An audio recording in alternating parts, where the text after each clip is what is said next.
standpoint, Arizona's off to the Big 12. Super excited to be going on to the Big 12 where you have fan bases that care about sports. Looking at this schedule, and again, I like our Big 12 fans a great deal, so I'm not putting them down. This is a very we can navigate this schedule, Ali. I think it's great. I think it's going to be tougher than we think. I mean, Utah is always tough. Let's just go game by game. Let's do it.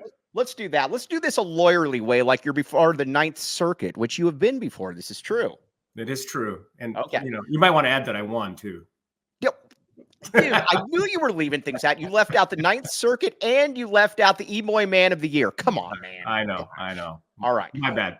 Yeah, it's okay. All right, so here's Arizona's Big 12 schedule. You got New Mexico, obviously not part of the Big 12. New Mexico and NAU, I'm going to chalk up as wins. You would agree? I would. New Mexico's got a new coach coming in next year, and they're going to be good. And if you want to look at, you talk about Power 5 versus Group of 5, those are narratives that the pundits put out there. Look at the Mountain West record against the Pac-12 the last 5 years, and you'll be shocked. Because the Mountain West actually has the winning record over the Pac-12. Because there's a lot of teams like Wyoming. There's a plug for you that, I mean, not always in that conference, but there are good teams out there that, are good. Kansas State. Kansas State is always underrated. I still don't know how they win there, but they win there. And it's incredibly impressive. Bill Snyder, to me, is still one of the top 10 coaches I've ever seen in college football because he turned that into a juggernaut. Kansas State, that's obviously a TBD. It's not going to be a Big 12 game because they scheduled it before, so it's technically out of conference. That's going to be an interesting one as well. Then, like you said, Utah. Arizona took care of Utah this year. You get Cam Rising back, though. So he's in his 11th year, right? He's made the pension in the college football pension. He's got enough time in. He can definitely get a Social Security card at this point. Yeah. That's going to be a big one. That's the fourth game of the season. That was going to be your first Big 12 game.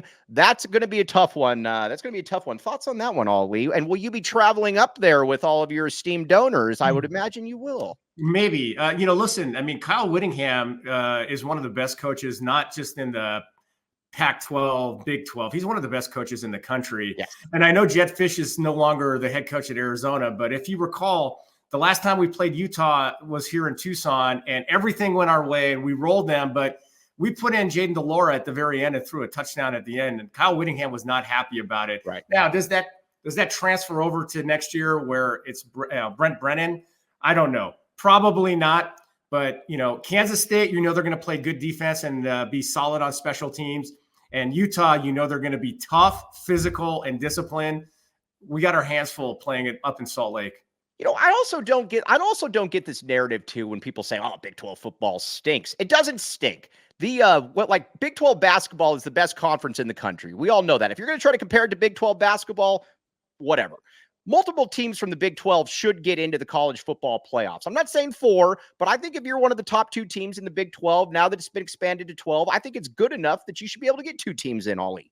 You should. And, we'll see if the 2 leagues that are trying to control everything and have a monopoly in the Big 10 and the SEC, if they're going to allow that to happen, because they're the ones that are basically running the show. But the Big 12, I mean, look, I know the Pac-12, there's a lot of nostalgia around it, and I know there's a history, and I appreciate it too.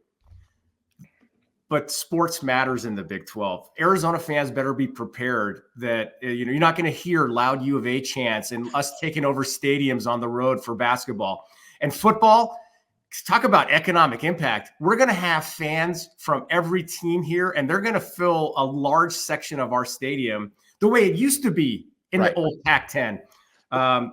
The Big 12 is a better football conference than the Pac-12 was. Well, I mean, look at Kansas right now. Kansas basketball is the preeminent, in my opinion, now is the preeminent program in all college basketball. What are they? I think they have 3 road losses in the Big 12 already. People need to understand that this is going to be a different animal entirely than we're used to. This is going to be a lot closer to kind of that mid-90s where you had Jim Herrick killing it at UCLA. You had Mike Montgomery destroying it at Stanford. Todd Bozeman cheating his way to wins at Cal. I mean, I can keep going on and on. It's going to be a different ride in football and basketball, Ollie. Yeah, Bill Self actually talked about it last week when they went on the road, I think somewhere, and he said every game is a grind, but it really prepares us for March. And I watched on Saturday Kansas State and Houston. man, they're going to let us play in the Big 12. I mean, the defense and the physicality is at another level. I'm excited for basketball, but from a football perspective, do not underestimate the Big 12. I mean, on our schedule, we got 5 bowl teams. Right. Right. Let's keep going on. I'm a spaz. I'm all over the place. Ali is the professional. So Ali, thanks for putting me back onto the point about the Big 12 football. All right. Then you got Texas Tech, BYU, and Colorado. What do you think about that troika of games? Well, Texas Tech, a bowl team last year, and they're going to air it out, so it's going to be kind of fun. I mean, you might want to, whatever the over is, if you're a betting person, you might want to bet the over in that game. BYU had a down year last year, but it's never easy playing in Provo, and they've got a solid program. Yeah.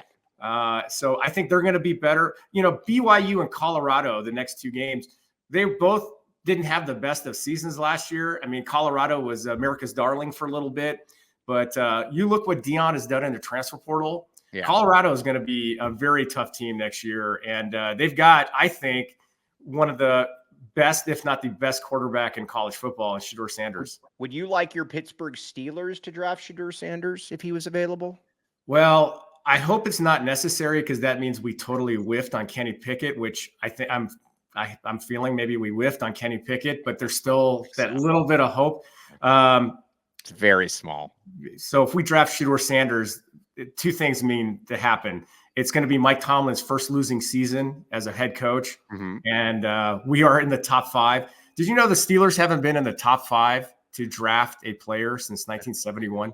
I have a neighbor who's a Steelers fan, and he talks to me about how difficult it is to be a Steelers fan. Get out of here, dude. You guys never lose. You never have losing. A bad season for you is 9-7 or 9-8. Get out of here with that nonsense, long-suffering Steeler fan garbage.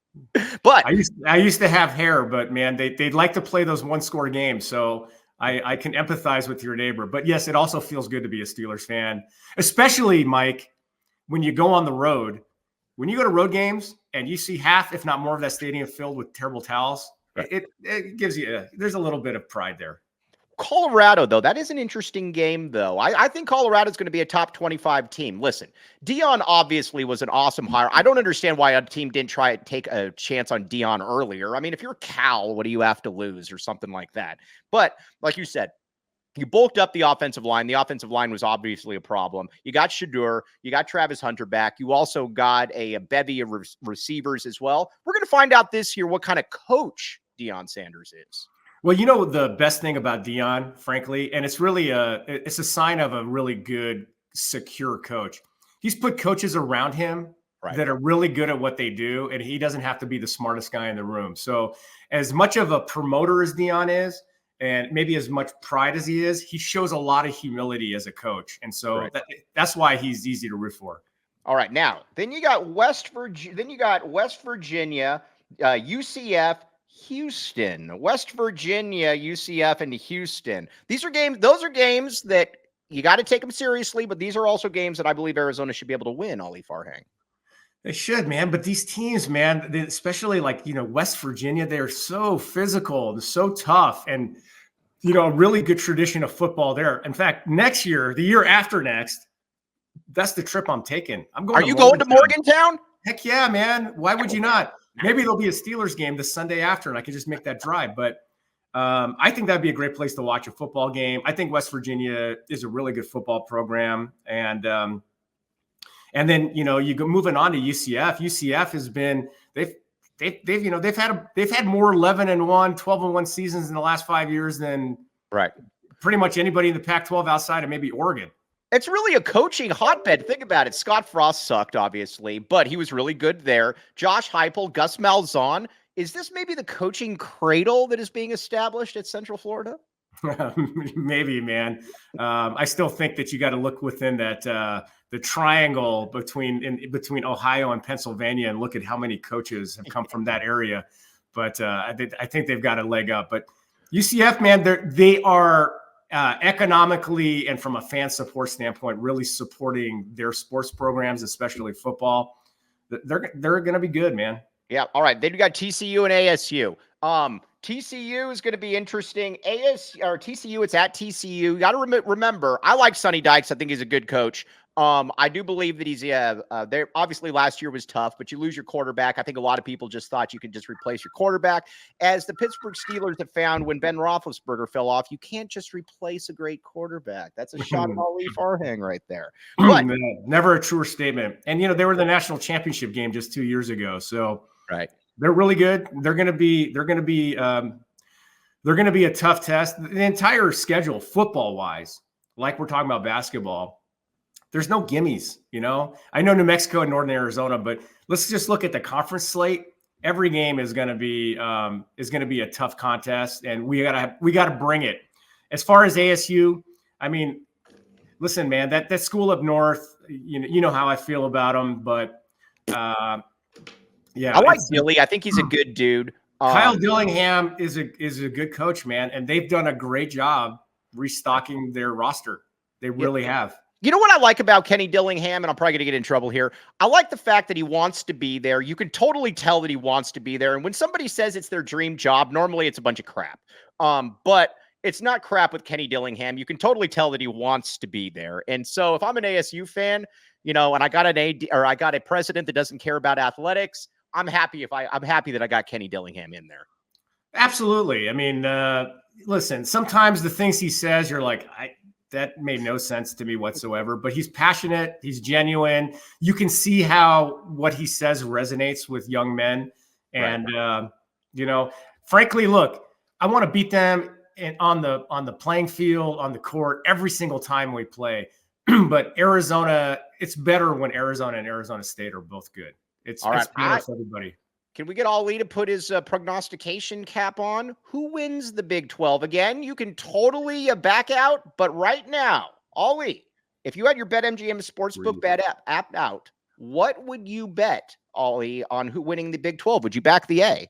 We got 12 games on our schedule, right? So I'm predicting Arizona to go 10-2 and playing in the Big 12 championship game against Oklahoma State. And I think that you're going to see Arizona in the college football playoff next year. Ditto. I'm just going to rubber stamp approve that. Ali, that was awesome.